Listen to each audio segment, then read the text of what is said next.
all those years of wisdom and compassion, we've been so lucky. Her work ethic, her strong faith, her leadership, there wasn't anything Her Majesty couldn't do. There was a courtesy and a humanity and a kindness that I'll remember forever. It was a life of public service and duty. Committed to her country. My lords and members of the House of Commons, I pray that the blessing of Almighty God may rest upon your councils. And her Commonwealth. I feel enormously proud of what the Commonwealth has achieved, and all of it within my lifetime. Devoted wife and mother.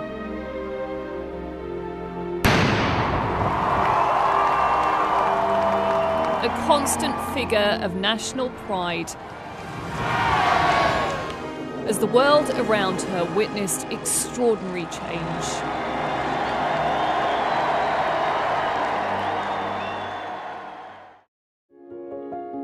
Born in 1926, Princess Elizabeth wasn't expected to be Queen. Home videos show it was a happy childhood. In those days it was such wonderfully unorganised fun because, I mean, we played a game called Catching Happy Days, which involved roaring around the garden at great speed, catching the leaves as they fell off the trees. That kept us happy all day. Her destiny changed with the death of her grandfather and the abdication of her uncle. Her father was now king, and Elizabeth his heir. Her role for life was set, and her approach to it shaped by the Second World War. Clear even in her first broadcast when she was evacuated to Windsor.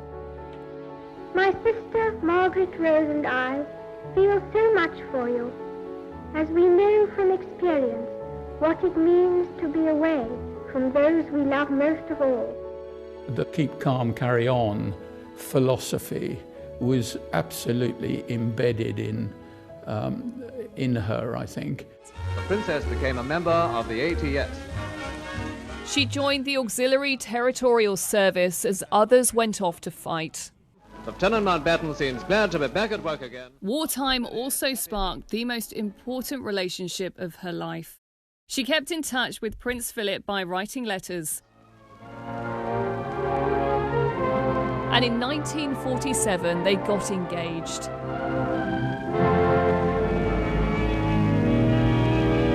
A glamorous young couple, their wedding was celebrated across the country.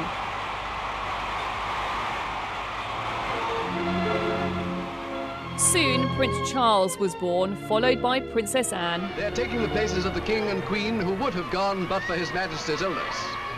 But duty called, her father was ill, and they had to take his place on a tour of the Commonwealth.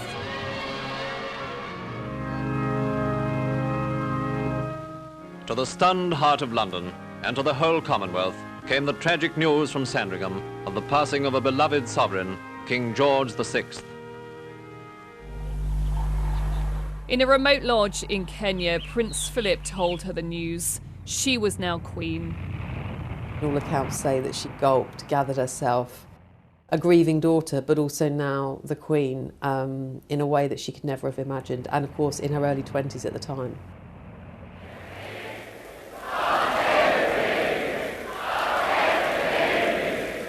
The following year came her coronation, broadcast for the first time on television.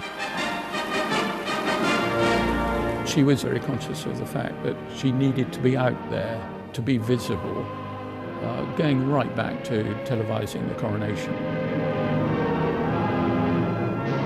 Only 26, Queen Elizabeth still had to prove herself to courtiers, politicians, and the country.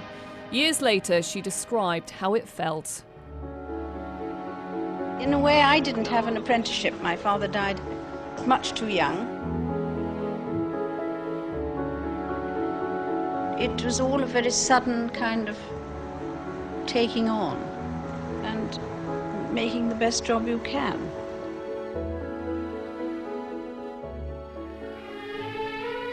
From the very start, she felt she had to get out and connect with the public. The Queen and Duke now took their places. Through thousands of engagements and inventing the walkabout. Whether you were the lollipop lady or you know, you were a president or a prime minister of a nation, people become nervous. And it was wonderful to see how Her Majesty would put them at ease. Always calm, even when blanks were fired at Trooping the Colour, the Queen was constantly on duty, with constitutional responsibilities and weekly audiences with her prime ministers. For someone who'd been a little boy in the streets of Durham waving your flag when she drove through in the 1960s, and suddenly there you were prime minister, virtually alone of all the people that you knew anything that you said to her stayed within the room. Always displaying her support for the military. The principle of listening to what she thought Churchill might have done in similar conditions or circumstances to what I found myself in. It was those sort of conversations that I learned a huge amount from and will treasure forever. It's really nice comments, including one from President Biden. Oh, that's very kind. As every day there were red boxes full of state papers to deal with. Do we think that this is a good idea? Do we know what it's about? She was a wonderful boss.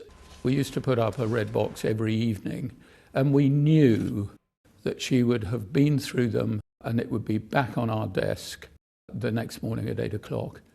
It was extraordinary how she did this day after day throughout her reign. It wasn't just matters at home. As head of the Commonwealth and Queen of other realms,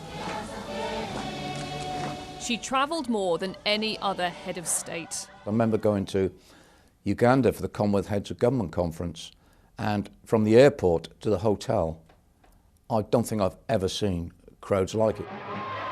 Always conducting her own powerful form of soft diplomacy. I did get a sense how concerned she was sometimes about some of the conflicts, some of the challenges.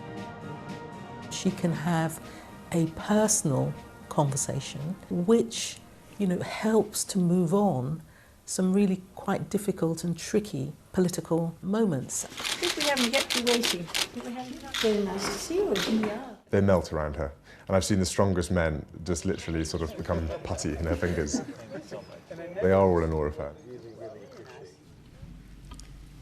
Octiroin, Argus Acoida. The first British monarch to visit the Republic of Ireland in 100 years. She was a figurehead of unity and stability. She never wavered from duty or service. And in uncertain times, people need anchors. We've lost one of our most important anchors. I'm very glad to have been able to join you today. There at times of national tragedy, including the coronavirus pandemic. Adapting the way she worked to reach out, set an example, and rally the nation with messages of resilience.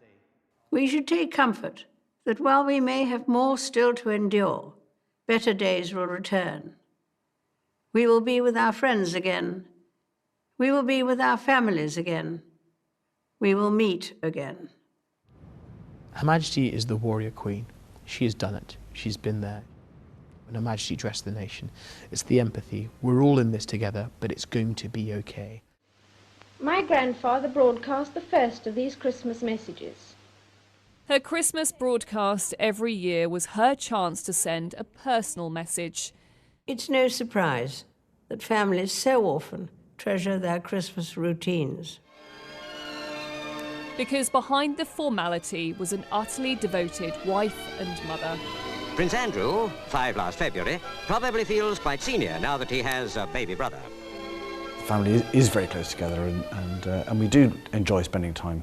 And she's always made time all the way through her life. And yes, there have been those particular moments of the year when that very much comes first.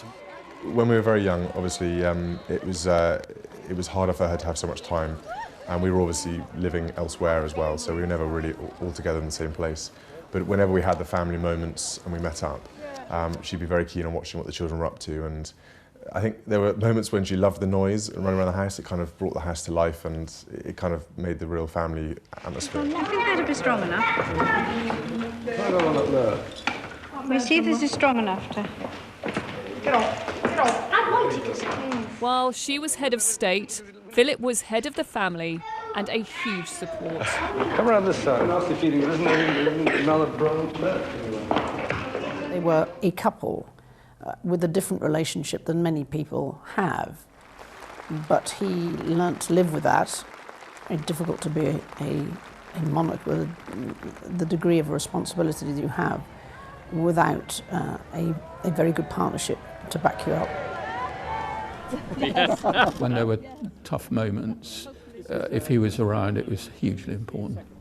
You could see them working a crowd or working a walkabout. You watch it, they'll stop you. It wasn't planned, it was instinct.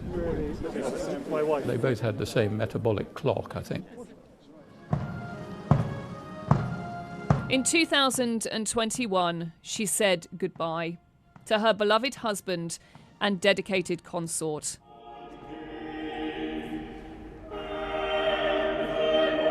We have been inspired by his unwavering loyalty to our Queen. What you see is courage, but also a complete lack of self-pity. She feels grief, but as she said on one occasion, it's not about me. In a less deferential world, they did weather more difficult times, especially in the 1990s, as her children got divorced and a fire wrecked Windsor Castle. In the words of one of my more sympathetic correspondents, it has turned out to be an annus horribilis. In 1997, Princess Diana died in a car crash. It was a low point for the royal family, as the crowds criticised them for staying in Scotland. Take care of the boys. Take care of the boys, Mum. That's what we've been doing. Sorry? That's what we've been doing. I know you did. The Queen eventually decided to speak. I admired and respected her for her energy and commitment to others, and especially for her devotion to her two boys. The Queen's life has been a continual process of evaluation, re-evaluation, shaping how you keep in touch with a world that's changing very fast. But she was always doing that.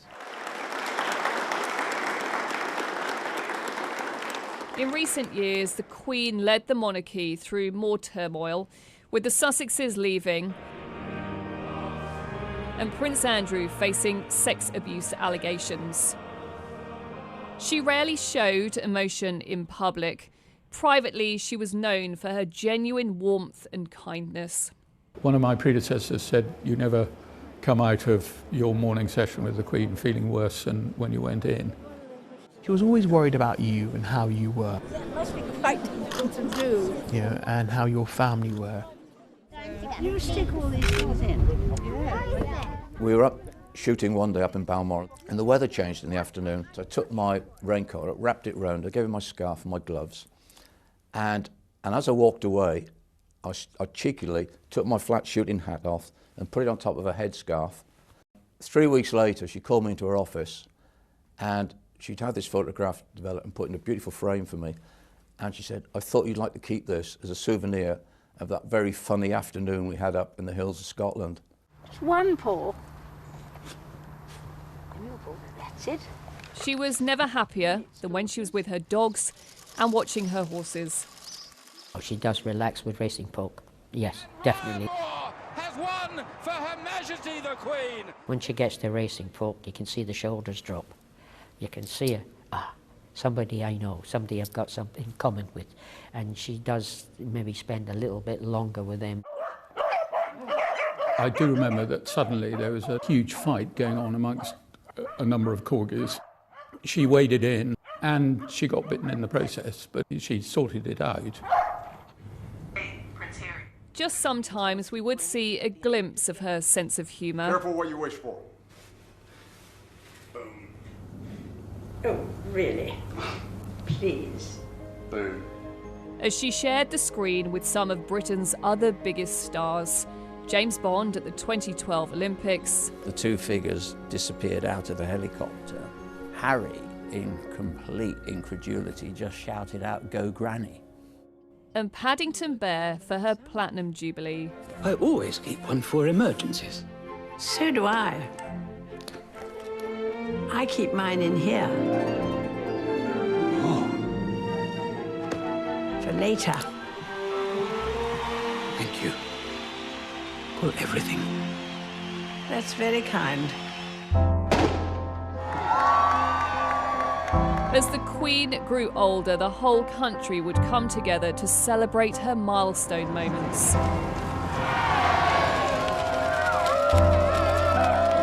She would go on to become Britain's longest reigning monarch. Inevitably, a long life can pass by many milestones. My own is no exception.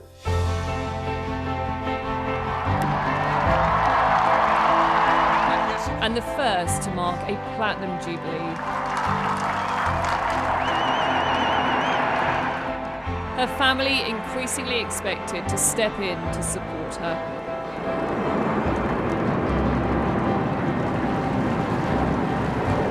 The Queen's remarkable reign and the stability it brought helping to secure the future of the monarchy as her family continued to grow.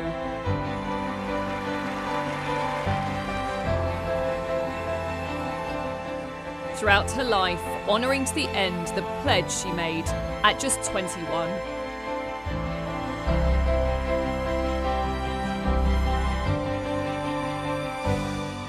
I declare before you all that my whole life, whether it be long or short, shall be devoted to your service and to the service of our great imperial family to which we all belong.